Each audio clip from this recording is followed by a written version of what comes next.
I'd like to call the meeting of the Special Education Advisory Council to order, held this Monday, September 23rd, 2024, and we apologize for the delay. It was supposed to begin at 4, but we're beginning at 4:15, held at the Evans-Medine Meeting Room. I'm now going to call the meeting to order and do a roll call. Ms. August? Here. Ms. Bartow? Dr. Como? Present.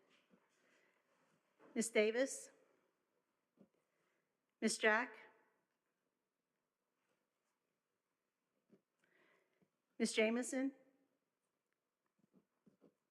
Ms. Lancelin? Ms. Lee? Here. Mr. Price? Here. Dr. Price? Present. And Ms. LaGaia Brown, although announced, will no longer be a member of the council. We are in compliance with 9 members, and with a quorum, we do have a quorum with 5 members present. To begin today, we'll start with nominations for our committee chairperson. As a superintendent, I'm allowed to nominate and appoint the chairperson of the committee, and at this time, I'd like to appoint Dr. Como to be our chairperson for the committee. Do you accept the appointment?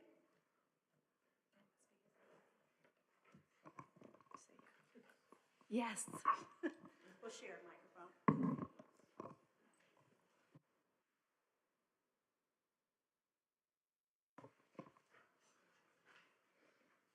In their packet, they have the approval of the minutes. Okay. All right, guys, in your packets that you were provided when you walked in, you have the minutes from our last meeting on May 8th, 2024. At this time, I am going to ask for a motion to approve those minutes. I'll make a motion to approve the minutes. Do I have a second to approve those minutes? Second. Any discussions?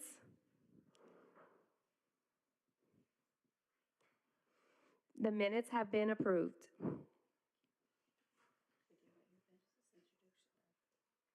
All right, at this time, we're going to move to item number 1, which is an introduction of Special Education Advisory Program Council members for 2024-2025 by Dr. Fagenbush. We do have 9 members on our Special Education Advisory Council, with 5 present today. We also have other members in our Special Education Department who are present. I'm going to go around and ask each council member to introduce themselves at this time. Just a reminder that when you are finished with your microphone, if you could just turn it off after you've spoken.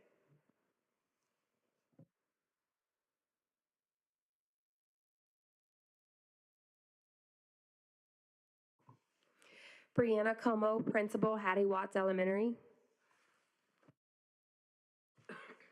Julie Price, parent.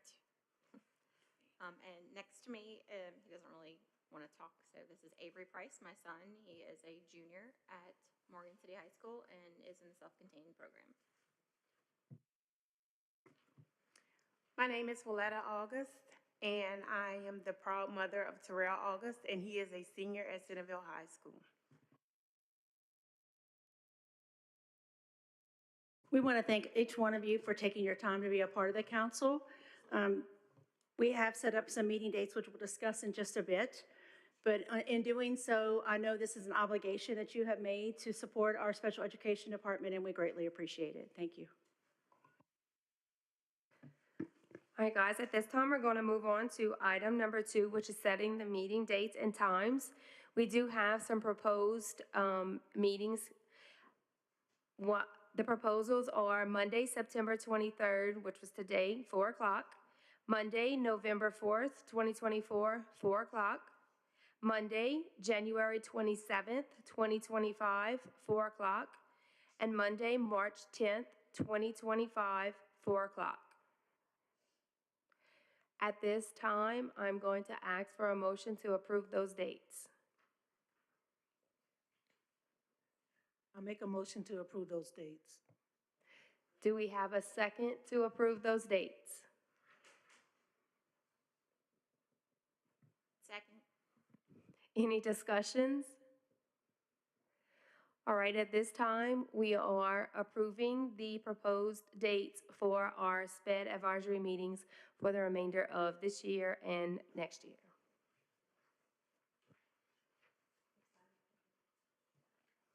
Next item, we are moving on to item number 3, which is ethics, roles, responsibility, confidentiality of special education advisory program council members by Dr. Fagenbush. Again, once again, thank you for serving on our council. I would like to reference you to the advisory council summary that you received that did begin with the dates. You'll see item number 3 there talks about the roles and responsibilities. And so that everyone who is streaming with us can hear, I would like to read that aloud. Roles and responsibilities. The Special Education Advisory Council, SEAC, is a state-mandated, district-level committee charged with providing input to the school district regarding special education and related services under the Individuals with Disabilities Act, IDEA, and Louisiana Department of Education Bulletin 1706. The council shall also engage in outreach activities to the community at large to increase the level of knowledge, support, and collaboration with respect to special education.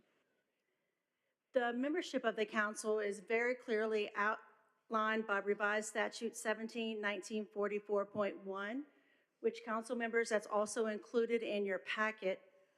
The members of the board are appointed, you shall serve a 2-year term. Members of the current board shall be considered in the first year of this cycle. So those of you who are currently on the council will be considered in your first year. And then it says the superintendent shall designate the chairperson of the council, which we did earlier, and the chairperson shall call the council's meetings, preside over the meetings, and establish the agendas for the meetings. And one of the things we're talking about in the roles is we do want this to be a collaborative effort.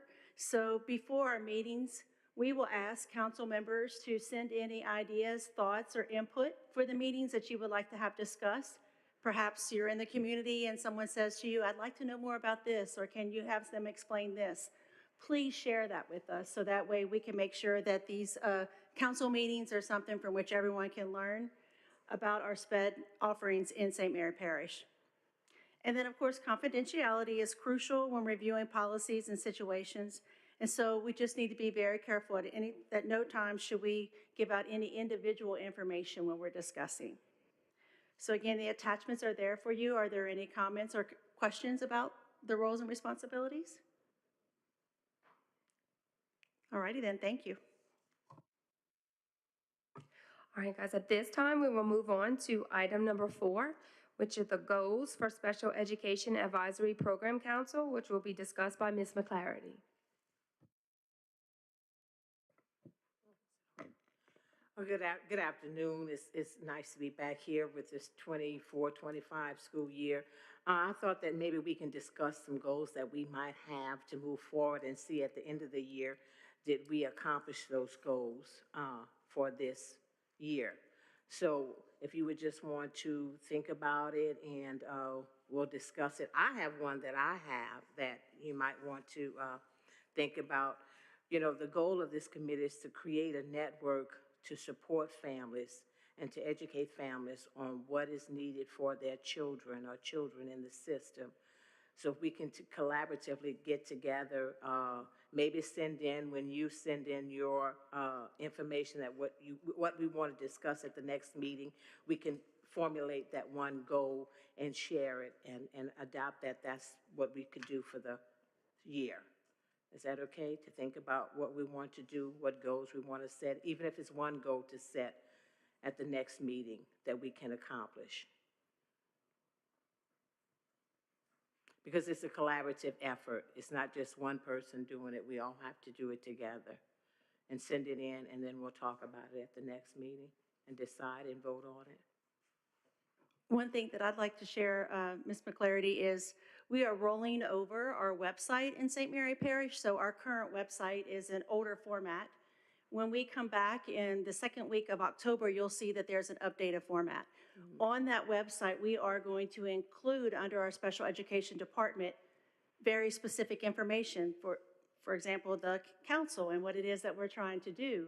and have some ways for our community to provide input to the council. So that will be a very specific part of our website so that we can get that information out. So that's a goal for St. Mary Parish Schools as a system, and also just for us to be community members and help one another out. So that's something when you send in, once again, send in your ideas, and then we'll formulate it together, because we have to have a mission and a purpose for what we're doing here. And the purpose is ultimately to make it better for the students and the parents of St. Mary Parish, special education. Thank you. All right, we will move on to item number 5, special education policies. Where can I find them? With Dr. Sanders. Good evening, everyone. I'm going to ask for the assistance of Mr. V to help me show everyone how easy it is to locate really any policies you might have a curiosity about, but tonight specifically focusing on where all of our special education policies are. So you would go to our district website, stmaryk12.net. And once you get to the landing page, you'll see up at the top in red, in the red bar, policies. So you'll click there. If you scroll up a little bit, you'll see right here, go down a little bit, access policies. So it brings you to here. And this is our system for policies, and you click on enter. And then you go into where the table of contents will be found. And it's all organized there for you by section. The instructional programming is where you'll find most of your policies for special education. Also in section J, where students is, you'll find things like discipline policies and whatnot.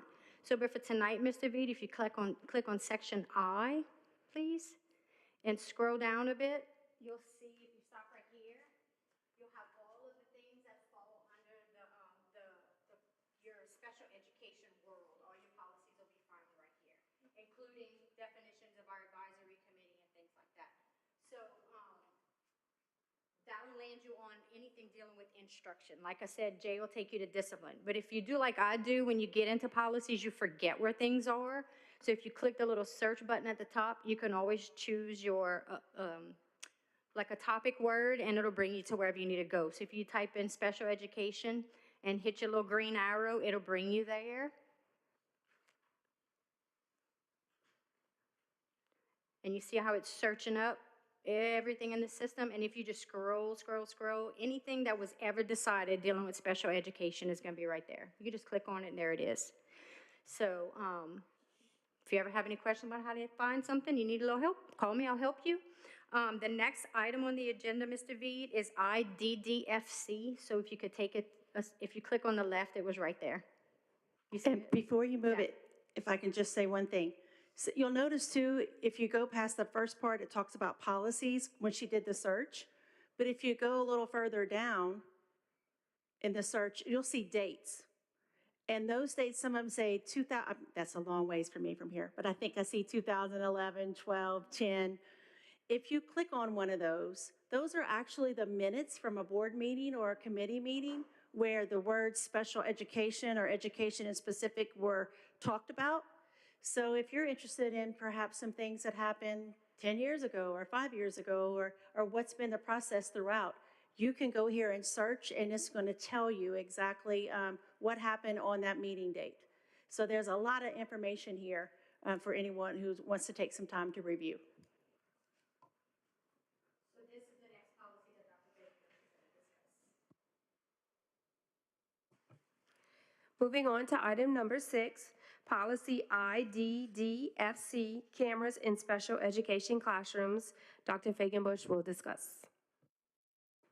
So one of the very important policies that's recently, we like to say, come down the pipe from the LDOE and federal and state government has been concerning cameras in our special education classrooms. As a system, we have over 1,000 cameras in our school sites already, in our buildings, way more than that. Mr. Veed, I asked him, he said, you want a specific number? He said, it's way over 1,000. I was like, no, over 1,000 is good to say. But one of the things that we are starting to do, which has become allowable in law, and by revised statute 173914, is to allow cameras in special education classrooms. And we established a policy. This was November 10th of 2022. If you'll scroll at the bottom of a policy, Mr. Beat, if you could show, it will tell you the last date that the new policy was implemented, and you can see that this is a fairly new policy because there's not multiple dates listed there. This policy was implemented in November 10th, 2022. Initially, we did not have a lot of cameras in our special education classrooms, but since then, we are, for the safety of all involved, we are working through implementing cameras in our special education classrooms. However, there's very strict procedures about what happens with the cameras and how they can even be viewed. So for parents, if parents have a concern and they can identify a specific concern or need, they go through a process of requesting for camera footage to be reviewed for a specific time. So it's not just like, I'd like to know what's going on all day, can you go review? No, once again, you have to have a specific concern or need for the footage to be reviewed. The footage can only be reviewed by the superintendent because of the confidentiality of all of the students who may be in the classroom or the situation that may have occurred. From there, depending on the review of the footage, then feedback will be given of what was found or noticed during the footage review.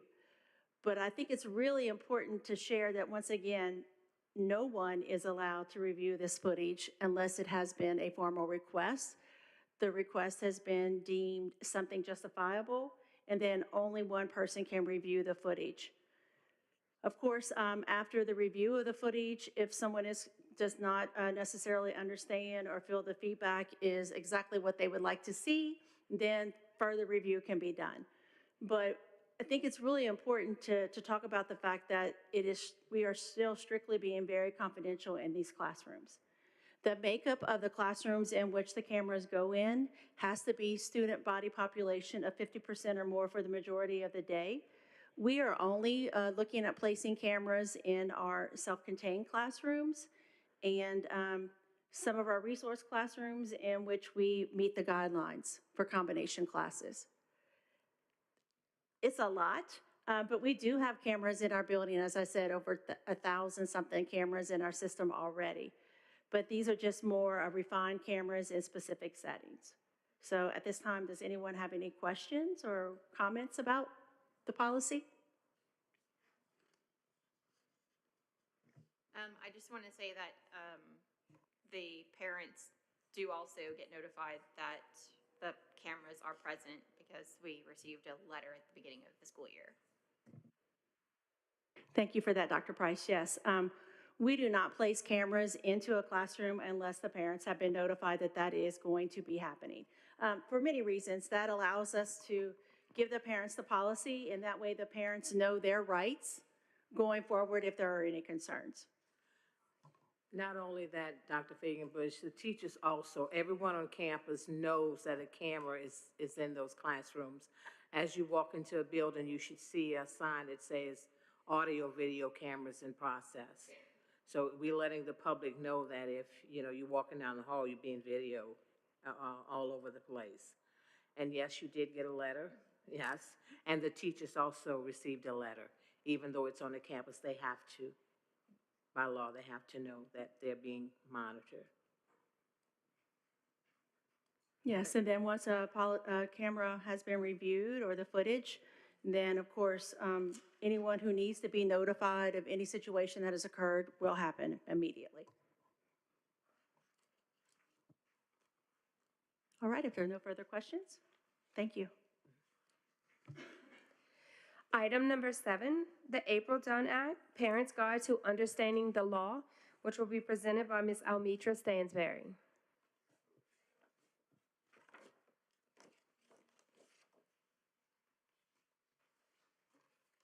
Good afternoon.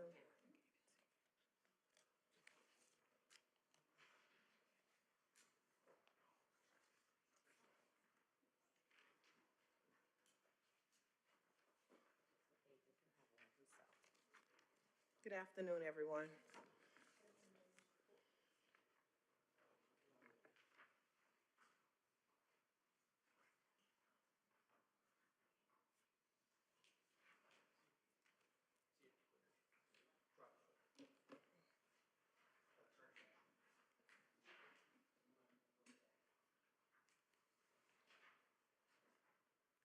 Thank you. Good afternoon. My name is Elmitra Stansbury, and I'll be talking to you today about the April Dunn Act, a parent guide to understanding the law. So we have our different graduation pathways. We have traditional, alternate assessment, and then we have the April Dunn Act pathway. I'll just say, I have a little time, so I'm not going to keep you long. While most students with disabilities in Louisiana will pursue a traditional pathway to a high school diploma, certain students with disabilities who have an IEP have alternate pathways to a diploma available to them. Students at the high school level who are eligible under the April Dunn Act can pursue a standard high school diploma by meeting standard graduation requirements through alternate means. Students at the high school level who are assessed on Louisiana Alternate Assessments Law 1 can pursue a diploma pathway by meeting alternate requirements. What is the April Dunn Act? It was formerly Act 833, and is a law. It is a law named after a Baton Rouge local. Her name was April Dunn. Ms. Dunn was a champion for students with disabilities. The law allows students with disabilities that are eligible for the April Dunn Act to earn a high school diploma by meeting graduation requirements through individual performance criteria created by their IEP team.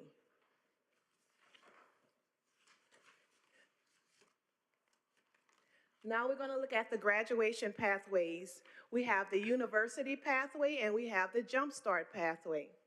The university pathway is a traditional high school pathway that prepares your child to go to a four-year college. The Jumpstart pathway is a career pathway that prepares your child to go to work and or to continue their education at a two-year community college. And this just kind of talks about all of the different requirements for the university pathway, and you have it in your packet. And this next slide talks about the Jumpstart pathway, and all of that is also in your packet.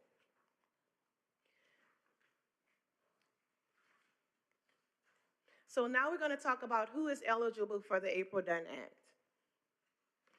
Any student with a disability, as defined by RS 171942B, except a student identified as gifted and talented and who has no other exceptionality, should be examined by IEP teams for eligibility for the April Dunn Act. In other words, any student with an individual education plan, an IEP, not an IAP, should be examined for eligibility for the April Dunn Act. Also, if a child has an IEP and has been identified as gifted and talented, they must have another exceptionality to be considered for the April Dunn Act. So only students with an IEP, not an IAP, which is 504. How your child becomes eligible. So the first one we're going to look at is entering high school in the 9th grade. So a student that enters high school in the 9th grade and has not passed the state-established benchmarks on the LEAP 2025 state assessment for 2 of the most 3 recent years, or who does not achieve the state-established benchmarks after 2 attempts of the same LEAP 2025 high school assessment once in high school. When should an IEP team examine eligibility? There are several critical times that a child should be examined for eligibility for the April Dunn Act. Upon entering high school, as we said, or after each high school state assessment or LEAP 2025. So now we're going to meet 2 of my friends. They've been my good friends since the summertime, Emma and Malik. So we're going to look at 2 examples to understand how a student becomes eligible for the April Dunn Act. Emma is entering the 9th grade, and Malik is currently a 10th grader. We'll start with Emma. Emma is entering the 9th grade. Her IEP team must determine if she is eligible for April Dunn. To be eligible for the April Dunn Act, Emma must enter high school without having achieved the state-established benchmarks on the LEAP 2025 state assessment for 2 of the 3 most recent school years. 6th, 7th, and 8th is usually, but it could be 2 7th grade years and 1 8th grade year, whatever are the 3 most recent school years. To pass a LEAP 2025 state assessment in these grades, Emma must score the following. So 6th and 7th grade have one set of criteria, and 8th grade has another set of criteria. In 6th and 7th grade, at least a basic on at least 2 of 4 assessments administered in ELA, math, science, and social studies. In 8th grade, at least a combination of basic and approaching basic in ELA or math. So in 8th grade, it's ELA or math with at least a combination of basic and approaching basic. In looking over the past test information, the IEP team finds Emma scored the following. In 6th grade, unsatisfactory in ELA, basic in math, approaching basic on science, and approaching basic on social studies. She did not achieve scores required by the state, so 6th grade counts as one of her years of eligibility. In 7th grade, she received an unsatisfactory on ELA, approaching basic on math, basic on science, and basic on social studies. So she did achieve the score required by the state.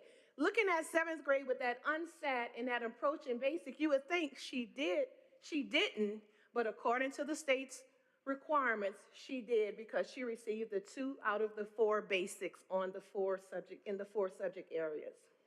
And for 8th grade, she had an unsat on ELA and approaching basic on math. She did not achieve the score required by the state. So therefore, in 6th grade and 8th grade, she qualifies for April Dunn because that is 2 out of the 3 years. All right, so Emma is eligible for April Dunn. Now we're going to look at Malik. Malik is a student that is entering the 10th grade. Unlike Emma, Malik was not eligible for April Dunn Act when he entered the 9th grade. Since entering high school, Malik has taken at least one LEAP 2025 state assessment. At the end of 9th grade, Malik took a LEAP 2025 high school assessment. His IEP team checked him for eligibility after these tests. At the end of the 9th grade, Malik took the LEAP 2025 Algebra 1 assessment. The IEP team found that he scored unsatisfactory on his LEAP 2025 Algebra 1 assessment. So Malik took summer remediation. After summer remediation, he took the LEAP 2025 Algebra 1 assessment again. Again, he scored unsatisfactory. Because Malik did not achieve or did not pass the state-established benchmarks after 2 attempts of the same LEAP 2025 high school assessment, he is now eligible for the April Dunn Act. So in high school, once they fail the same LEAP 2025 assessment twice, they qualify for April Dunn, even if they didn't qualify entering the 9th grade. So from Malik and Emma, we see there are different times a student can be examined for eligibility for the April Dunn Act. Emma was examined upon entering high school prior to the 9th grade. Malik was examined upon entering high school and found ineligible. Then he was examined again when he was in high school and took a state assessment. So so today we just wanted to talk about eligibility, how students become eligible for April Dunn, and the requirements for April Dunn. So what I have done so far this year, before school started, I started visiting schools, speaking with teachers, principals, school counselors, everyone that's involved in April Dunn, because believe it or not, they're all involved, especially the school counselors, because they are involved with the testing and scheduling and all of those things. So this is for you to have, and Mr. McClarity also passed out a Louisiana Back to School Guide for parents with students of disabilities. Did you guys get this too? Oh, y'all got it? Okay. So if you have any questions, you can email me at apierstansberry@stmaryk12.net. Thanks for your time, everyone. Ms. Stansberry, before you leave, thank you. That was very informative. Appreciate it. Yes, Do you want to tell them about the first 30 days of a class and eligibility? Yes. So it must be implemented upon the student's first 30 days it has to be implemented by the first 30 days of a student entering the course. So for instance, you may have some students that don't have a LEAP 2025 class until the spring. So it has to be implemented by then. It doesn't have to necessarily be entered now, but it must be implemented within the first 30 days of them entering that course. Thank you, Dr. Fagenbush. No problem, thank you. So you have the first 30 days, we'll begin in August, 30 days from there. And then you have, when we start in January of new courses, the first 30 days Yes. of that course, if you're in one of those 4 courses at that time. So that's important to note for families to kind of remember, and our community too. Yes. Thank you. Thank you, and we will make this PowerPoint available on our district website. All right, we will move on to item number 8, Special Olympics Bowling Update, October 25th, 2024, by Ms. McClarity. It's that time of year again. I'm inviting everyone out. 2 years, well, when COVID hit, you all know we stopped bowling because it was inside and all the kids and all of that. Last year was our first year having it since COVID. And I decided that it was missing. It's an activity for the children. You know, they don't have high school football or high school basketball.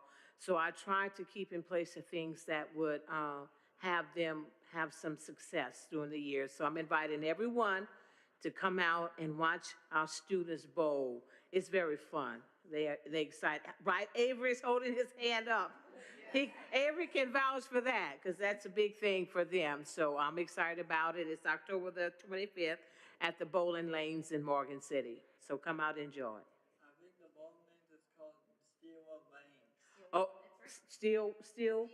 Steelwood Lanes. Thank you, Avery. I never knew that, but thank you. I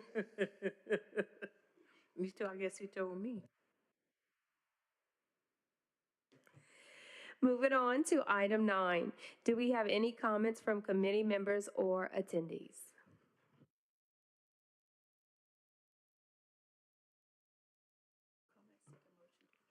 All right, since there are no comments, we are going to take a motion to adjourn the meeting.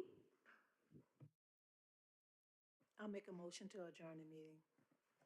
Do we have a second? I'll second. At this time, the meeting is adjourned.